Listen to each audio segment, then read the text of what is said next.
escritório assinado pelos arquitetos Olegário de Sá e Gilcione, e que eles trouxeram uma pegada nova-iorquina, com muita obra de arte e peças exclusivas, né?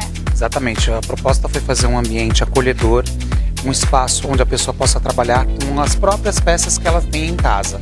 E a gente utilizou algum material ou algum mobiliário já, como a pessoa tivesse na sua casa, e outros mobiliários novos.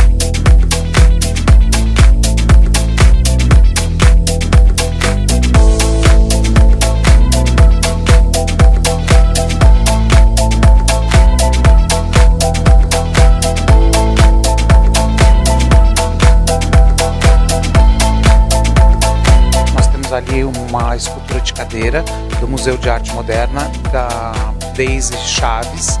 Nós temos um papel de parede muito importante. Esse papel de parede que faz essa parede preta é costurada com fio de ouro.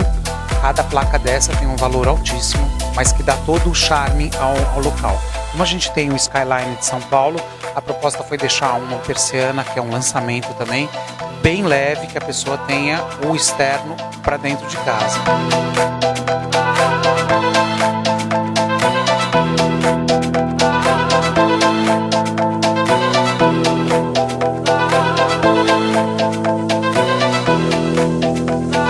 Então aqui nós utilizamos um mobiliário importante de design brasileiros também.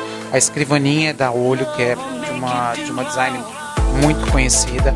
Aqui a gente tem uma outra cadeira da Patrícia Orchiola, que é uma italiana. Então tudo foi utilizado de uma forma com pesquisa e harmoniosa. Então todo mundo está convidado para vir também aqui na Mostra Black conferir o projeto de vocês. Venham ao JK, no 24º andar, conferir o escritório aqui meu e do Olegário.